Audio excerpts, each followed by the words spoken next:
નમસ્કાર દોસ્તો, હું છું આપનો મિત્ર રાજેશ વડવડિયા. આવો આજે એક નવી કહાની સાથે આપણે વાતને સાંભળીએ.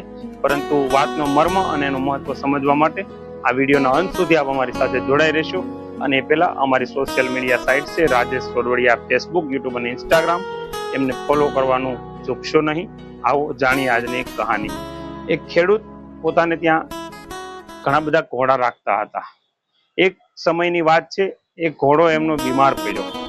એટલે બીમાર પડ્યો ઘોડો એટલે ડોક્ટરને બોલાવ્યા. ડોક્ટરને બોલાવીને તપાસ કરી તો ડોક્ટરે તપાસ કરીને અંતે એવું કીધું કે આ ઘોડાને હું દવા અત્યારે આપું છું, પણ જો આ 2 કે 3 દિવસની અંદર આ ઘોડો તમારો ઊભો થઈ અને ચાલવા લાગે અથવા તો સારો થઈ જાય તો ઠીક છે, નહીતર આ ઘોડાને તમારે મારી નાખવો પડશે. કારણ કે આને જે રોગ લાગ્યો છે, જે અત્યારે બીમારી છે, એ બીમારી જો આને કાયમિક માટે રહેશે તો એ બીજા પ્રાણીઓને પણ લાગી શકે, અને જેનાથી તમારા આખા જે ફરજો છે, જે ઘોડાહર છે, એમાં દરેક પ્રાણીઓને આ રોગ ફેલાવવાની શક્યતા રહેલી છે.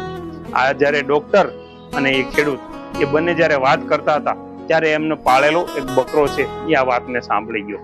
એટલે બકરાએ રાતનીના સમયે ઘોડાની બાજુમાં આવી અને ઘોડાને વાત કરી કે ભાઈ તને બીમારી લાગી છે? એટલે ઘોડાએ કીધું હા હું બીમાર છું, ઊભો પણ નથી થઈ શકતો, ચાલી પણ નથી થઈ શકતો.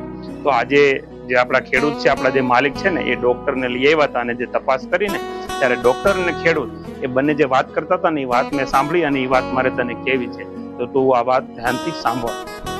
બકરાએ ઘોડાને એવું કીધું કે ડોક્ટરે ખેડૂતને એવું કીધું છે કે તને જે હાલમાં બીમારી લાગેલી છે ને, એ બીમારી જો 2 થી 3 દિવસની અંદર ઠીક થઈ જાય તો સારી વાત છે, નહીતર તને દવા દઈ અને મારી નાખવામાં આવશે. કારણ કે આ બીમારી છે બીજા બધા પ્રાણીઓને પણ લાગી શકે છે, જેથી કરીને બધા જ પ્રાણીઓ છે એ મૃત્યુ પામી શકે એમ છે.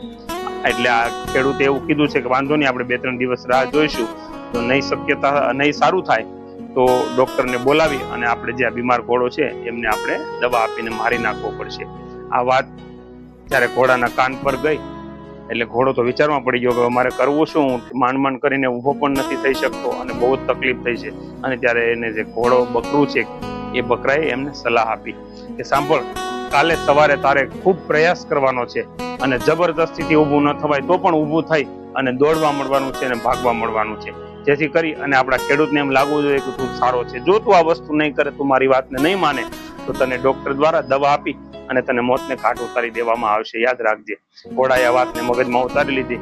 બીજે દિવસે સવારના સમયે ઘોડાએ ખૂબ જ હિંમત એકઠી કરી અને તાકાત કરી અને ઊભો થઈ અને ભાગવા લાગ્યો. ખૂબ ભાગવા લાગ્યો, દૂર સુધી ભાગવા લાગ્યો. એટલે ખેડૂત અને એમનું આખું ઘર છે એ ખૂબ જ ખુશ થઈ ગયું કે અમારો ઘોડો સારો થઈ ગયો, અમારો ઘોડો સારો થઈ ગયો. કારણ કે બધા ઘોડા કરતા આ ઘોડો કંઈક એમનો માનીતો હતો અને આખું ઘર ખુશ થઈ ગયું. એટલે ખેડૂતે બધાને બોલાવીને કીધું કે જો આપણે આ ઘોડો છે, આપણો માનીતો મનગમતો ઘોડો હતો, ડોક્ટરે એમને દવા આપી અને મારી નાખવાની વાત કરી હતી, પરંતુ આજે આ ઘોડો સાજો થઈ ગયો છે. એટલે આપણે આજ સાંજે આપણા બધા સગા સંબંધી અને મહેમાનોને બોલાવી અને સરસ મજાની દાવત રાખવાની છે. પરંતુ દાવતમાં આપણે આજે બકરાને કાપી નાખવાનો છે. હવે આ વાત સાંભળી અને બકરો મૂંઝાણો કે આ તો મેં તો જે ઘોડાને ખુશીની વાત કરી હતી, સારી સલાહ દીધી હતી, અને આજે આ ઘોડાને લીધે એમની ખુશી માટે થઈ અને હું જ મોતનું નિમિત્ત બનીશ. તો મિત્રો, ઘણીવાર જીવનમાં આપણે કોઈની ખુશીનું નિમિત્ત બનતા હોઈએ છીએ. એના નિમિત્ત બનવા માટે ક્યારેક પોતાનો પણ વારો લાગી જતો હોય છે. આ સ્ટોરી પરથી જાણવા એટલું જ મળ્યું કે બકરો છે ઘોડાને સારી સલાહ દઈને યોગ્ય દિશા આપવા ગયો હતો, પરંતુ આ બકરાને મારી નાખવાનું ખેડૂતે મક્કમ નિર્ણય કર્યો.